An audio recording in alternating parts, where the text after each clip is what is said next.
The scent of burning tallow filled the cramped dugout as Fiona Dawson poured the last of the rendered beef fat into her handmade mold, knowing that even this single candle would only give her 3 hours of precious light in the endless prairie darkness. The Kansas plains stretched endlessly beyond the earthen walls of her home, carved into a hillside with nothing but determination and a rusty spade. It was 1882, and Fiona had been alone for 8 months since her father succumbed to pneumonia during the brutal winter. She was 22 years old, and every day was a battle against the isolation that threatened to swallow her whole. The dugout was barely 12 feet across, with walls of packed earth reinforced with whatever timber she could scavenge. A small iron stove sat in the corner, its pipe jutting through the sod roof. Her bed was a wooden frame with a corn husk mattress, and her table was a board laid across 2 stumps. She wiped her hands on her apron, staring at the cooling tallow in the mold. Making candles had become her ritual, her small act of defiance against the overwhelming darkness of the plains. She saved every scrap of fat from the occasional rabbit she trapped, every bit of suet from the rare times she could afford to buy beef bones from the trading post in Fort Larned, 15 miles to the east. The candles she made were ugly, sputtering things that filled the dugout with acrid smoke, but they were light, and light meant she could read her mother's old Bible, mend her clothes, or simply remind herself that she was still human. The wind howled across the prairie, rattling the wooden door she had reinforced with strips of hide. October was settling in, and she knew what was coming. Another winter alone. Another season of rationing every resource, every moment of warmth, every flicker of light. She had 3 candles left, including the one she had just made. If she was careful, if she only lit them for an hour each night, they might last 2 weeks. Then she would be in darkness until she could render more tallow, assuming she could trap something or trade for fat. Fiona moved to her small pantry, a carved-out section of the earthen wall covered with burlap. She had 2 pounds of cornmeal, a handful of dried beans, and a strip of jerky that was more leather than meat.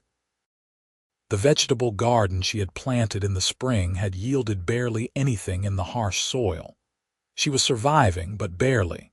A sound outside made her freeze. Hoofbeats. Her hand instinctively went to the shotgun propped beside the door. Visitors were rare and not always friendly. Claim jumpers, drifters, men who saw a woman alone as an opportunity. She had fired warning shots twice since her father died, and once she had actually aimed at a man, though she had missed deliberately, sending him running. She pressed her ear to the door. The hoofbeats slowed, then stopped. A man's voice called out, deep and measured. "Hello, the dugout.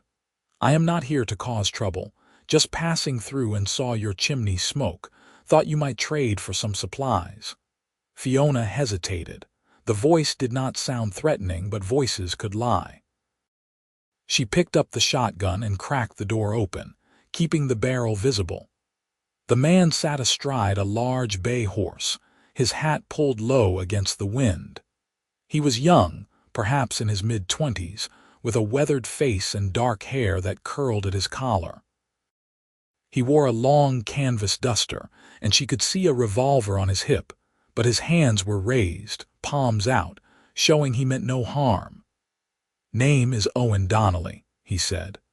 "I work for the Rocking J Ranch about 40 miles northwest. Been driving a small herd to Fort Larned for sale. I am heading back, but my partner took sick and I sent him back with another drover. Thought I would take a different route home, see some new country." Fiona kept the shotgun level. "I do not have much to trade." Owen nodded slowly, his eyes taking in the situation. The meager chimney, the patched door, the way she held that shotgun with the confidence of someone who knew how to use it, even if desperation edged her posture. "I can see that," he said carefully. I was not looking to take anything from you. I have supplies I can spare. Winter is coming, and it does not sit right with me, riding past someone who might need help. I do not need charity. I am not offering charity, Owen said. He dismounted slowly, keeping his movements deliberate. I am offering trade. You have water here. My horse could use some, and I would pay for it. Also, if you know the land around here, I could use advice on the best route northwest. That is worth something. Fiona studied him. She had become good at reading men in the months since her father died. This one did not have the hungry look of the drifters, or the calculated coldness of the claim jumpers. He looked tired, honest, and there was something in his eyes that reminded her of her father. There is a creek 100 yards south, she said. You can water your horse there for free. As for the route, head northwest until you hit the Arkansas River, then follow it west for about 20 miles before cutting north. You will find easier terrain that way. Owen nodded his thanks but did not move to leave. I appreciate that, but I still have supplies I would like to trade. I have more than I need, and it is foolish to carry extra weight. What supplies? Cornmeal, beans, some salt pork, coffee, he paused. And I have a lantern. A good one, brass and glass, plus several cans of oil, more than I need for the trip back. Fiona's heart lurched. A lantern. Real light, not the sputtering, smoking tallow candles that barely pushed back the darkness. She could not imagine such a luxury, but she had nothing to trade, nothing he would want. I told you, I have nothing to trade. Owen was quiet for a moment, then he said, You have knowledge of this land. You have survived out here alone, which means you know things. That is valuable, and I reckon you could use the supplies more than I need them taking up space in my saddlebags. That is charity. No, Owen said firmly. That is common decency. There is a difference. Fiona wanted to say no. Pride was one of the few things she had left, but pride would not keep her alive through the winter. She lowered the shotgun slightly. Why would you do this? You do not know me. Owen looked out across the prairie, his expression distant. My mother died when I was 14.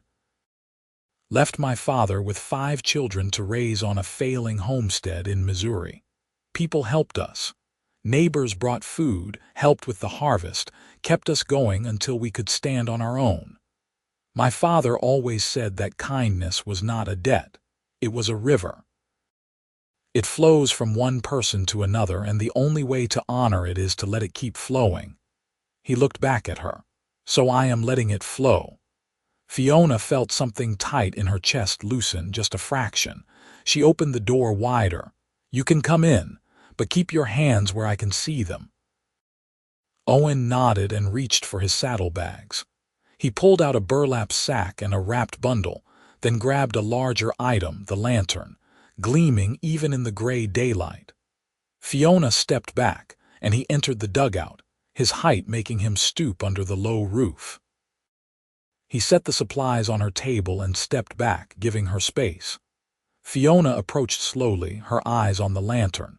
It was beautiful, far nicer than anything she had ever owned. The brass was polished, the glass chimney clear and unchipped. Next to it, Owen set down 3 large cans of kerosene. That is a year's worth of oil if you are careful, he said. Maybe more. Fiona reached out and touched the lantern, her fingers trembling. This is too much. It is exactly enough, Owen said. The cornmeal and beans are in the sack. The salt pork is in the cloth. There is also a small bag of coffee and some sugar. She looked up at him, and for the first time in months she felt tears prick her eyes. She blinked them back fiercely. Why are you really doing this? Owen met her gaze, and she saw something raw in his expression. Because I know what it is like to be alone and afraid.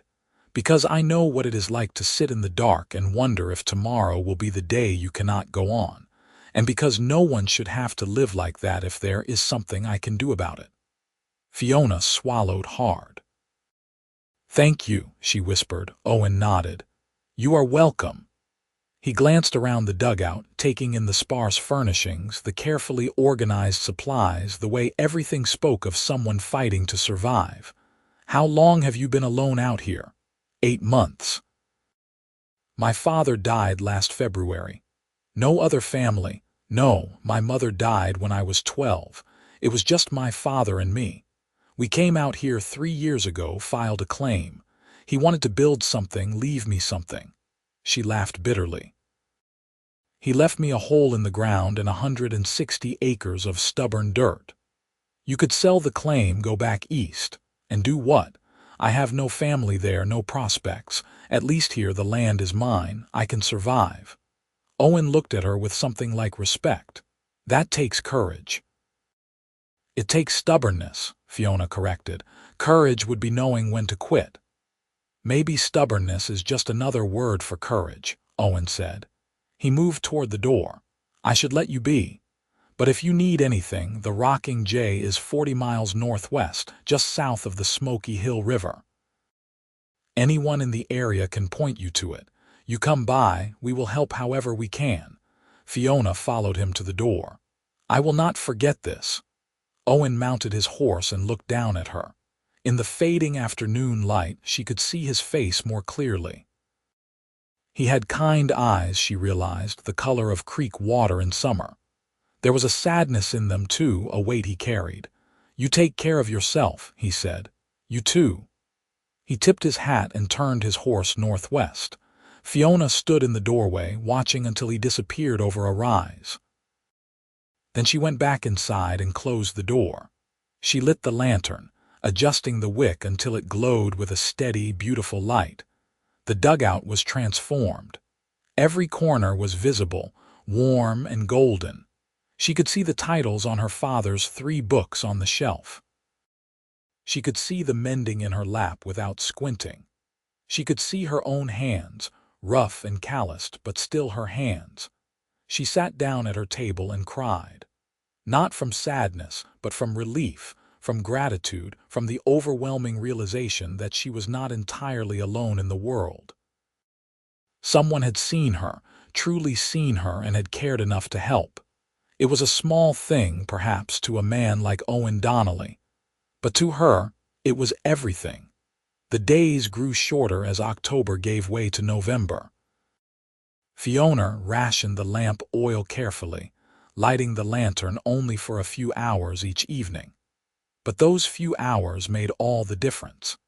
She mended all her clothes, reinforced the door with additional bracing, and even managed to read through her mother's Bible twice. The supplies Owen had left her stretched further than she had hoped. The cornmeal and beans, combined with the rabbits she trapped, meant she was not just surviving, but actually eating properly for the first time in months. She thought about Owen often. She wondered if he had made it back to the Rocking J safely, if he thought about their encounter at all, or if he had already forgotten the desperate woman in the dugout. She told herself it did not matter. He had helped her, and that was enough. She would survive the winter, and in the spring, she would plant a better garden, maybe trade for some chickens, build something resembling a real life. But in the evenings, when the lantern glowed and the wind howled outside, she found herself imagining what it would be like to not be alone. To have someone to talk to share the small victories and the grinding challenges. She had been so focused on survival that she had not allowed herself to think about what came after survival. About living, really living, not just enduring. The first snow came in mid-November, a light dusting that melted by noon. But it was a warning. Fiona checked her supplies obsessively, counted and recounted her remaining food, made sure her firewood stack was as large as she could make it. She set more traps, smoked every bit of meat she caught. She was as ready as she could be. The second snow came a week later and it did not melt. 3 inches fell overnight and the temperature dropped until her breath frosted inside the dugout. She kept the fire burning constantly, rationing her wood, wearing every layer she owned. The lantern became even more precious, not just for light but for the small amount of warmth it provided. She was checking her traps on a bitter December morning when she saw the horse. It was standing by the creek, saddled but riderless, its reins dragging in the snow. She approached carefully, speaking softly. The horse was a bay, well fed and well cared for. She recognized it immediately. It was Owen's horse. Her heart began to pound. She grabbed the reins and looked around frantically. There were tracks in the snow leading south. She followed them, leading the horse, her eyes scanning the white landscape. A quarter-mile from the creek she found him. Owen was lying in the snow, half-covered, his face gray. For a terrible moment she thought he was dead. Then she saw his chest move, a shallow breath. She dropped to her knees beside him. "Owen! Owen, can you hear me?" His eyes fluttered open, unfocused. "Cold," he mumbled. She saw the blood then, soaking through his coat on his left side. She pulled the coat open and saw the wound, a deep gash along his ribs. It looked like he had been cut by something, maybe a broken branch or a piece of barbed wire. "We need to get you inside," she said. "Can you stand?" He tried, but his legs would not hold him. Fiona made a decision. She brought the horse closer and, with strength born of desperation, managed to get Owen across the saddle. It was not dignified, but it worked. She led the horse back to the dugout, every step feeling like an eternity. By the time she got him inside, her muscles were screaming and Owen had lapsed into unconsciousness. She pulled him off the horse and dragged him inside, then went back out to unsaddle the bay and lead it to the small lean-to she had built for shelter. She gave it water and the last of her precious grain, then hurried back inside. Owen was still unconscious. Fiona worked quickly, stripping off his coat and shirt, cleaning the wound with water heated on the stove. It was deep, but it had stopped bleeding heavily. She stitched it closed with her mending thread, her hands steady despite her fear. She had helped her father tend injuries before, both to animals and once to a neighbor who had been kicked by a horse. She knew what to do, even if her heart was racing. She bandaged the wound with strips torn from one of her spare dresses, then covered Owen with every blanket she had, including the quilt her mother had made. She lit the lantern and the stove, building the fire as high as she dared, trying to warm the dugout. Then she sat beside him and waited. He woke in the night, confused and feverish. "Where am I? You are safe," Fiona said, pressing a cool cloth to his forehead. "You are in my dugout. I found you in the snow. My horse. She is fine. I have her in the lean-to." Owen tried to sit up, then gasped in pain. "What happened?" "You were cut. I stitched you up. You need to rest." He looked at her, his eyes clearer now. "You saved my life." "You saved mine first," Fiona said softly. "The river flows, remember." He managed a weak smile, then his eyes closed again. Fiona stayed beside him through the night, monitoring his fever, giving him water when he would take it, changing the cloth on his forehead. By morning, the fever had broken and he was sleeping more peacefully. Over the next 3 days, Owen recovered slowly. The wound was clean, showing no signs of infection, and his strength was returning. He told her what had happened. He had been riding back from Fort Larned after delivering a message for his boss when his horse had shied at a rattlesnake, despite the cold. Owen had been thrown, landing hard against a rock outcropping. The impact had torn his side open, and he had managed to remount, but the cold and blood loss had overtaken him before he could find shelter. "I thought I was going to die out there," he admitted on the 3rd evening. They were sitting at her small table, sharing a meal of beans and cornbread she had made from the supplies he had brought her. The lantern glowed between them. "I kept thinking about all the things I had not done, the life I had not lived." "What kind of life did you want?" Fiona asked. Owen was quiet for a moment. "A simple one, I suppose, a place of my own, not working for someone else. A family, maybe, someone to come home to. He looked at her. What about you? What do you want? Fiona traced the rim of her tin cup. I used to want to go back east to a city to have pretty dresses and go to dances. But my father wanted this land, wanted to build something. After he died, I thought about leaving, but I realized I did not want his dream to die with him. I want to make this work. I want to prove that we were not fools for coming out here. You are not a fool, Owen said. You are one of the bravest people I have ever met. Fiona felt heat rise to her cheeks. I am just stubborn. It is the same thing, Owen said, echoing their earlier conversation. They smiled at each other and something passed between them, a recognition, a connection. As the days passed and Owen grew stronger, they fell into a rhythm. Fiona would not let him do heavy work, but he helped where he could, mending tools, advising her on repairs to the dugout, teaching her tricks he had learned working on the ranch. They talked for hours, sharing stories of their lives, their losses, their hopes. Fiona learned that Owen had left Missouri 5 years ago, following work west, sending money back to his father and siblings. He had been saving to buy his own place, but it was slow going on a cowboy's wages. Owen learned that Fiona was educated, that her mother had been a teacher, and had insisted on schooling her daughter. Fiona had read every book she could get her hands on, dreaming of a larger world. But she was practical, too, with a sharp mind for numbers and planning. She showed him her careful calculations for surviving the winter, her plans for the spring planting.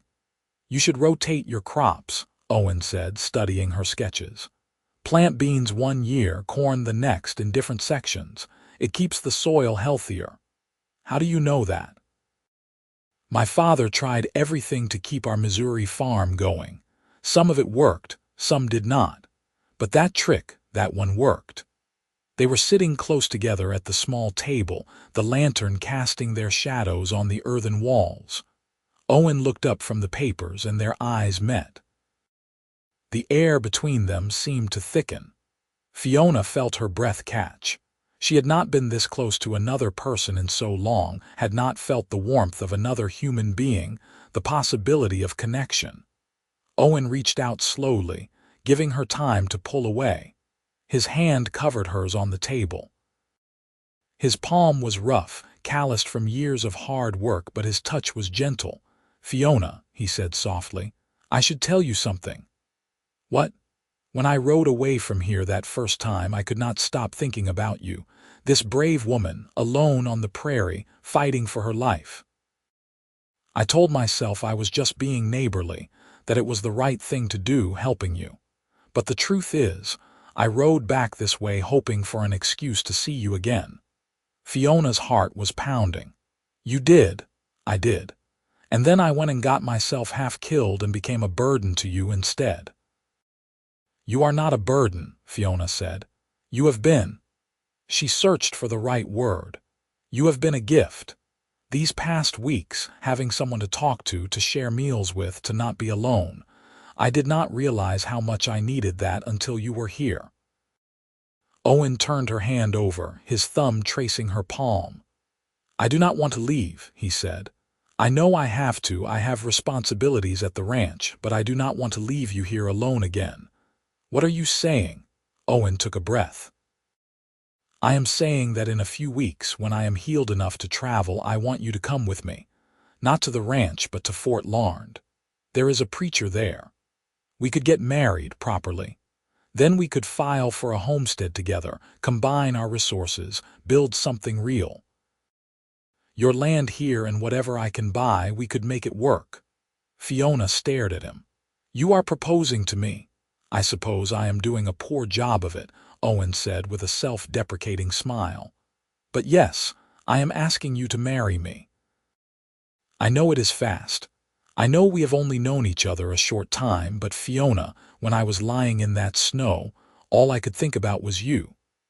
About that river of kindness you talked about how maybe that river brought me here for a reason. Not just so you could save my life, but so we could save each other."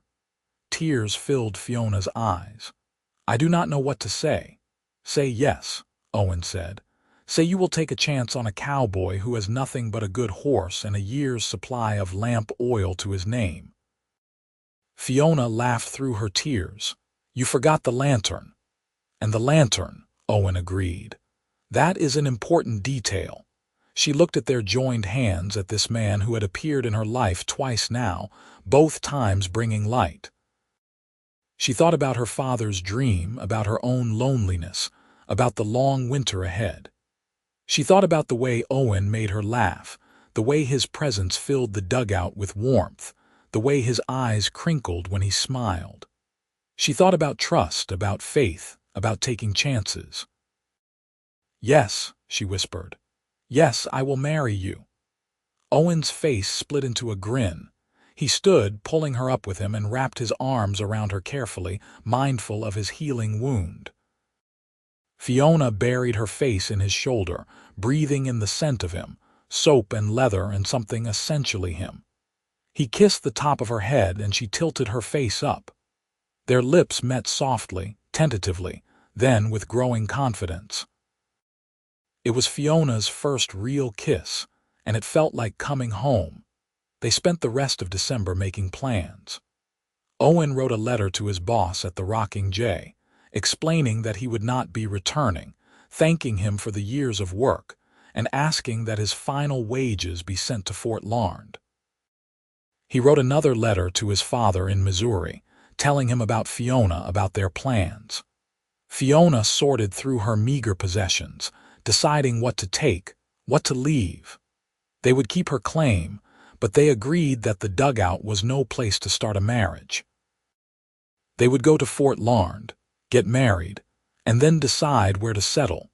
Christmas came, and they celebrated quietly. Fiona made a special dinner with some of the salt pork Owen had brought, and he surprised her with a small package he had been carrying in his saddlebag. Inside was a pair of leather gloves lined with soft wool. "For your hands," he said. "They do too much hard work. They deserve something nice." Fiona put them on, flexing her fingers in the warmth. "They are perfect. I am sorry I do not have anything for you." "You are giving me everything," Owen said. "A future, a home, a reason to get up in the morning. That is more than any gift I could ask for." They kissed under the glow of the lantern, and Fiona felt something she had not felt in years. Hope. Not just the grim determination to survive, but actual hope for happiness, for love, for a life worth living. By early January, Owen was well enough to travel. The wound had healed cleanly, leaving a scar but no lasting damage. They packed the wagon Fiona's father had used, loading it with her few possessions, some firewood and supplies for the journey. Owen saddled his bay, and Fiona took a last look at the dugout that had been her home for nearly a year. "Are you sure about leaving?" Owen asked. "We can stay, try to make it work here." Fiona shook her head. "This place was my father's dream, not mine. I honored it by surviving, by not giving up. But now I want to live, not just survive. I want to build our dream together." They set out on a clear, cold January morning in 1883. The journey to Fort Larned took 3 days, traveling slowly to avoid taxing Owen's still healing injury. They camped at night, huddling together under blankets, talking and planning. Owen told her more about his family, about his childhood in Missouri, about the hardships and the laughter. Fiona shared memories of her mother, of learning to read by candlelight, of her father's stubborn optimism even when everything went wrong. "He would have liked you," Fiona said one night as they lay looking at the stars. "He would have said you had good character." "I hope I can live up to that," Owen said. "You already have." Fort Larned was a bustling place, larger than Fiona remembered from her infrequent visits. There was a general store, a saloon, a small church, and a handful of other businesses. They went straight to the church and found the preacher, a kindly man named Reverend Thomas who agreed to marry them the next day. "You have rings?" he asked. Owen and Fiona looked at each other. They had not thought about rings. Owen excused himself and went to the general store, returning half an hour later with 2 simple gold bands. "They are not fancy," he said, showing them to Fiona, "but they are real and they are ours." The next morning they stood in the small church with Reverend Thomas and 2 witnesses pulled from the congregation. Fiona wore her best dress, mended and clean, and Owen had borrowed a proper suit jacket from the preacher. They exchanged vows and rings, and when Reverend Thomas pronounced them husband and wife, Owen kissed her with such tenderness that Fiona felt tears spill down her cheeks. They spent their wedding night in a small boarding house, in a real bed with clean sheets. Owen was gentle and patient, and Fiona, who had been so strong for so long, finally allowed herself to be vulnerable, to trust, to love. Afterward, they lay tangled together, the lamp burning low on the bedside table. "I love you," Owen whispered. "I know it is soon to say it, but I do." "I love you, Fiona Donnelly." Fiona traced the scar on his ribs, the wound she had stitched closed, the injury that had brought him back into her life. "I love you too," she said. "I think I have since the moment you rode up to my dugout with that lantern." They stayed in Fort Larned for a week, making plans and gathering supplies. Owen sold his bay to a rancher passing through, getting a good price for the well-trained horse. It hurt to let her go, but they needed the money. With the money from the horse and Owen's final wages from the rocking jay, they had enough to buy a small parcel of land 20 miles east of Fort Larned, closer to the Arkansas River. It was better land than Fiona's original claim, with access to water and timber. The previous owner had built a small cabin but had given up after a year and moved back east. They moved to their new land in late January. The cabin was rough but solid, 1 room with a loft, a stone fireplace, and real windows with glass. It felt like a palace compared to the dugout. They spent the rest of the winter making it a home. Owen repaired the roof and built furniture, a real bed frame, a table with 4 chairs, shelves for their few books. Fiona sewed curtains from fabric she bought in Fort Larned, patched the chinking between the logs, and organized their supplies with meticulous care. At night, they would sit by the fireplace, the lantern glowing on the table, and talk about the future. They would plant wheat and corn in the spring, maybe get some chickens, eventually a milk cow. They would build a barn, expand the cabin, maybe add a 2nd room for the children they hoped to have. It was a modest dream, but it was theirs.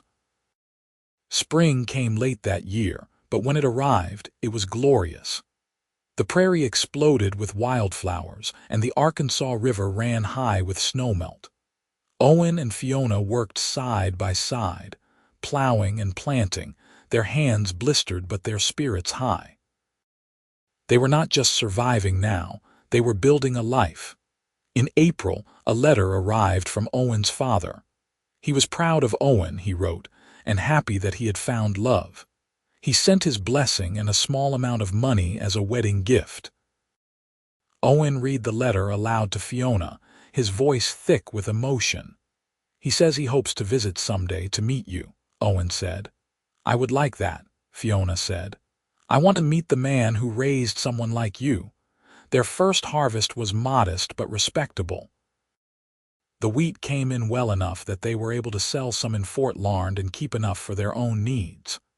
The corn was less successful, but they learned from their mistakes. They bought 3 chickens and a rooster, and by fall they had eggs to eat and trade. That first year was not easy. There were setbacks and frustrations. A late frost killed some of their seedlings. Coyotes got one of the chickens. A windstorm tore part of the roof off the barn they were building. But through it all, they had each other. When Fiona was discouraged, Owen reminded her of how far they had come. When Owen was exhausted, Fiona would make him laugh, or they would sit together in comfortable silence, the lantern glowing, her hand in his. In November, Fiona realized she was pregnant. She told Owen one evening after supper, nervous and excited. His face went through a series of emotions: shock, wonder, and then pure joy. He picked her up and spun her around, then set her down quickly, worried he had hurt her. "We are going to have a baby," he said, as if testing the words. "We are," Fiona confirmed, laughing at his expression. "I am going to be a father." "A wonderful father," Fiona said. "I already know it." The winter of 1883 into 1884 was mild, a blessing given Fiona's condition. Owen became even more protective, insisting she rest, doing more than his share of the work. Fiona protested, but secretly she was grateful. The pregnancy was harder than she had expected, leaving her tired and often nauseous. But every time she felt the baby move, every time Owen placed his hand on her belly and felt the kicks, it was worth it. Their son was born in June of 1884, a healthy boy with Owen's dark hair and Fiona's gray eyes. They named him James, after Owen's father. Owen held his son for the first time with tears streaming down his face, and Fiona, exhausted and overwhelmed, felt a love so fierce it frightened her. Life with a baby was chaotic. James was a good baby, but he still required constant care. Fiona was often exhausted, and Owen took over many of the household tasks, cooking and cleaning while Fiona nursed and rested. They took turns walking the floor at night when James was fussy, passing him back and forth, bleary-eyed but happy. As James grew, so did their farm. They added more land, bought a milk cow, and expanded their garden. Owen built a proper barn and a chicken coop. Fiona started making butter and cheese to sell in Fort Larned, and her products became popular. They were not wealthy, but they were comfortable, and more importantly, they were happy. James was 2 when Fiona became pregnant again. Their daughter, Rose, was born in the spring of 1887, a tiny, perfect thing with blonde hair and a loud cry. James was fascinated by his baby sister, always wanting to help, to hold her, to make her smile. Owen and Fiona marveled at their little family, at the life they had built from nothing but determination and love. The years passed in a blur of hard work and simple joys. James started helping on the farm as soon as he was old enough, following Owen everywhere, imitating his father's gestures and speech. Rose was quieter, more thoughtful, and she loved to sit with Fiona in the evenings, learning to sew and raid. They added a second room to the cabin, then a third, until it was a proper house. They bought more livestock, hired a hand to help during harvest season, and slowly but surely they prospered. Owen's father visited in the summer of 1889, making the long journey from Missouri. He was an older man, weathered and bent, but his eyes were sharp and kind. He spent 2 weeks with them, getting to know Fiona, doting on his grandchildren and working alongside Owen in the fields. Before he left, he pulled Owen aside. "You did well, son," he said. "Your mother would be so proud." "I am proud." "Thank you, Pa," Owen said, his voice rough. "That woman you married, she is special. Do not ever take her for granted." "I would not dream of it." James Donnelly Sr. looked out over the farm, at the fields of wheat waving in the breeze, at the solid house, at the children playing in the yard. "You built something real here, something that will last." After his father left, Owen was quiet for days. Finally, one evening he told Fiona what his father had said. "He is right," Owen said. "We built something real, and it started with a lantern and a year of oil." Fiona smiled, remembering that cold October day when Owen had first ridden up to her dugout. "And tallow candles," she added. "Do not forget the tallow candles." Never, Owen said, pulling her close. Those candles represented everything you were, resourceful, determined, refusing to give up. I fell in love with you that first day, watching you stand in that doorway with a shotgun, fierce and scared and so damn brave. I was not brave, Fiona protested. I was desperate. Same thing, Owen said, and they both laughed. In the spring of 1891, they received word that Owen's father had passed away peacefully in his sleep. Owen grieved, but he took comfort in knowing his father had seen what he had built, had known his grandchildren, had died knowing his son was happy. They held a memorial service at their local church, and Fiona held Owen as he cried, giving him the same comfort and strength he had given her so many times over the years. Life continued its rhythm. James grew into a serious young man, tall like his father, with a gift for working with animals. Rose was bright and curious, always reading, always asking questions. In 1893, they had another son, Thomas, and 2 years later, twin girls, Margaret and Elizabeth. The house was full of noise and laughter and love. Fiona sometimes looked back on her time in the dugout and could hardly believe that had been her life. The desperate woman making candles from tallow, rationing every resource, wondering if she would survive another winter. That seemed like a different person, a different lifetime. But she never forgot those lessons. She never took abundance for granted, never wasted anything, and she taught her children the value of hard work and resourcefulness. Owen built a new barn in 1896, a massive structure that became the envy of the county. They were prosperous now, their farm one of the most successful in the area. But prosperity did not change them. They still worked side by side every day, still sat together in the evenings, now by the fireplace instead of the lantern, though the lantern held a place of honor on the mantel. They still talked and laughed and loved each other with the same intensity as those early days. On their 15th wedding anniversary in 1898, Owen surprised Fiona with a gift. It was a new lantern, identical to the one he had given her all those years ago. "The old one is getting worn," he said. "But I wanted you to have one just like it to remember." Fiona held the lantern, tears in her eyes. "I do not need a lantern to remember. I remember every moment, Owen, every single moment." "I know," Owen said, "but I wanted you to have it anyway, a symbol of how far we have come." That night, after the children were in bed, they lit both lanterns, old and new, and sat together at the table, just as they had in the dugout all those years ago.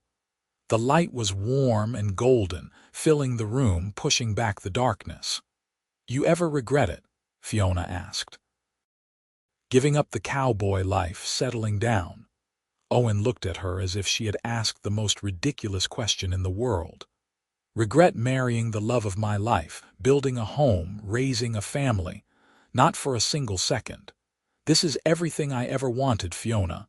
Everything and more.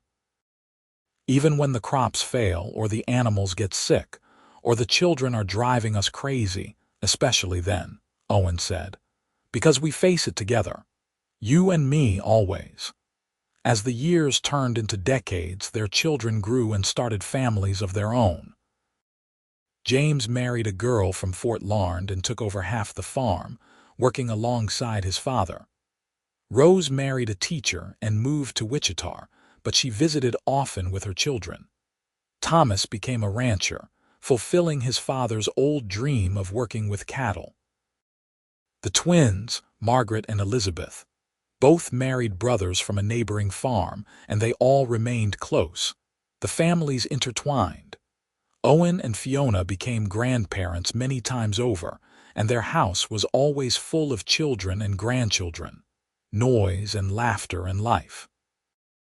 They slowed down as they aged, letting James take on more of the work, but they never stopped working entirely.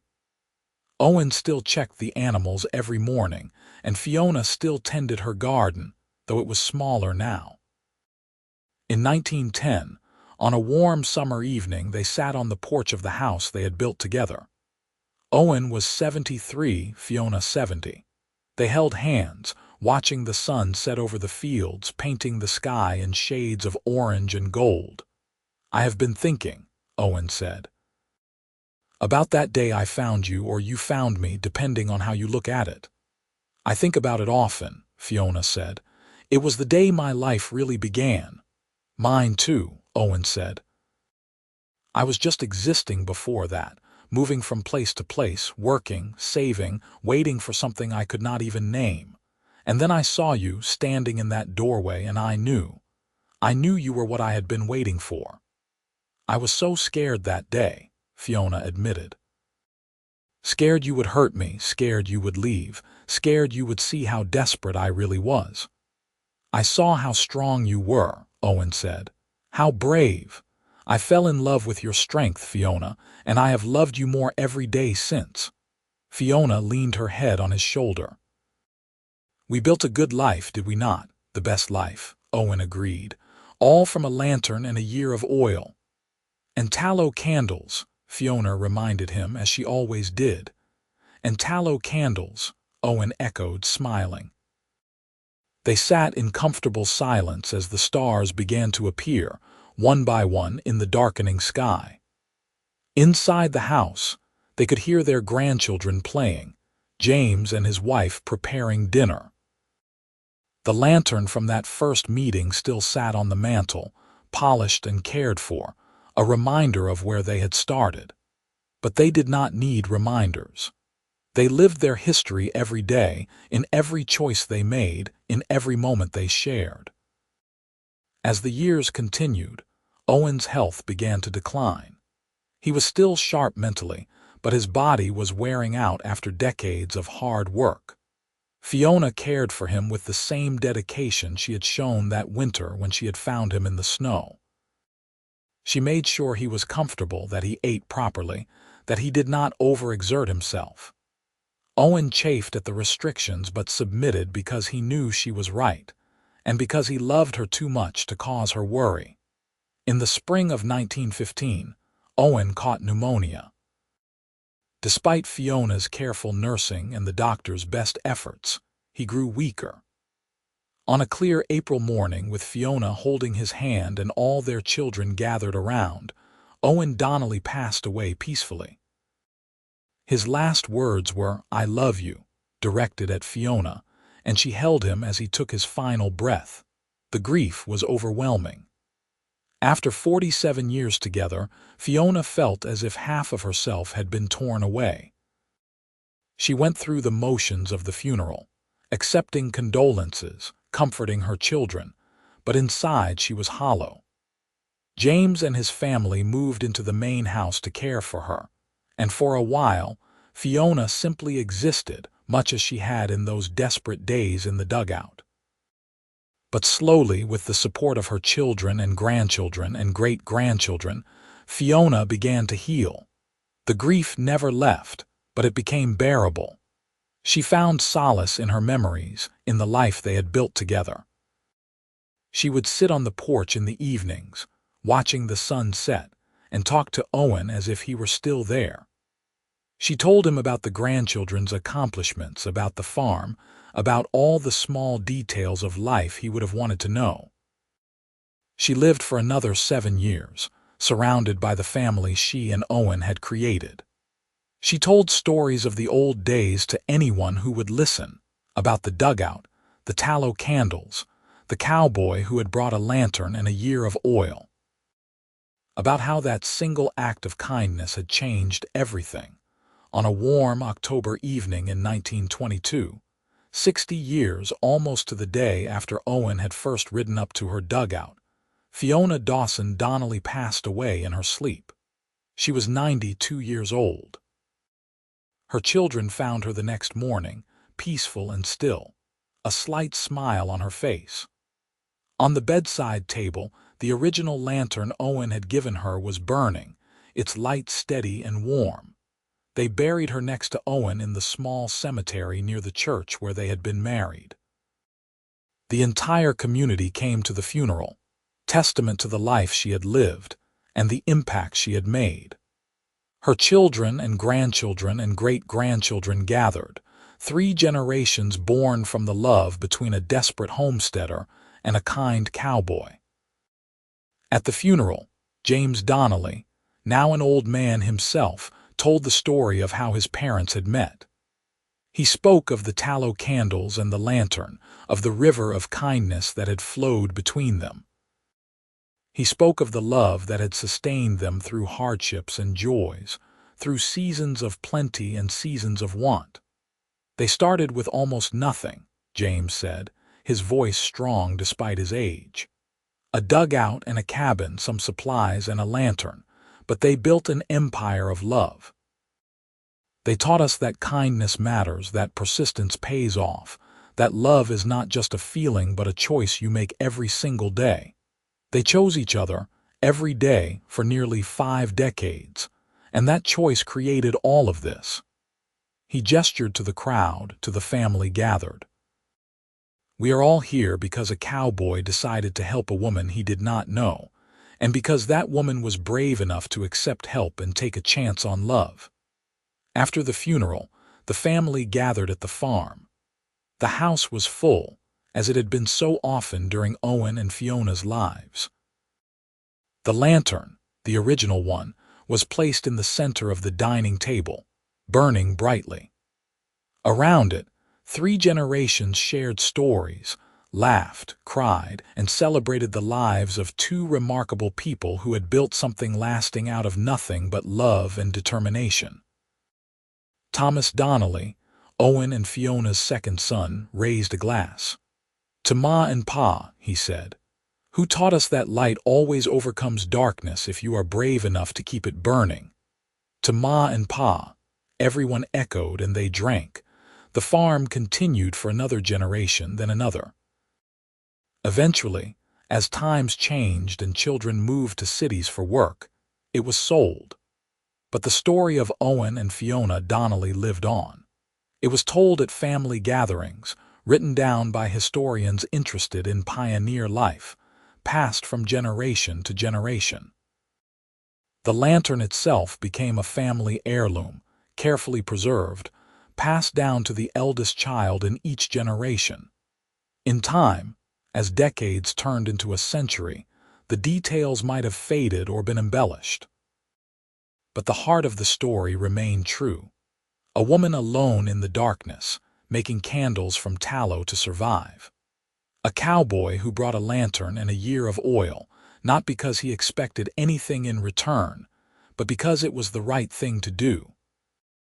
And how that single act of kindness bloomed into a love story that spanned decades and created a legacy that would endure long after both of them were gone. It was a story about survival and courage, about taking chances and trusting strangers. But most of all, it was a story about love. Not the easy love of fairy tales, but the hard-won love of 2 people who chose each other every day, who worked side by side to build something beautiful out of the harsh prairie, who faced hardships and joys with equal grace, and who proved that sometimes the smallest light in the darkest moment can illuminate an entire lifetime. The tallow candles Fiona had made in that dugout had long since burned away. But the light Owen brought with that lantern, the light of hope and kindness and love, burned on in their children, their grandchildren, their great-grandchildren, and all the generations that followed. It was a light that could never be extinguished, because it was not sustained by oil or tallow, but by the enduring power of 2 hearts that had found each other against all odds and refused to let go. In the end, that was their legacy. Not the acres of land or the prosperity they had achieved, but the proof that love, real love, could transform everything. That kindness was never wasted. That 2 people, starting with almost nothing, could build a life so rich and full that it would echo through time. And so the story of Fiona and Owen Donnelly lived on, a testament to the Wild West, to the pioneers who settled it, and to the enduring truth that sometimes All it takes to change a life is a lantern, a year of oil, and a heart brave enough to love.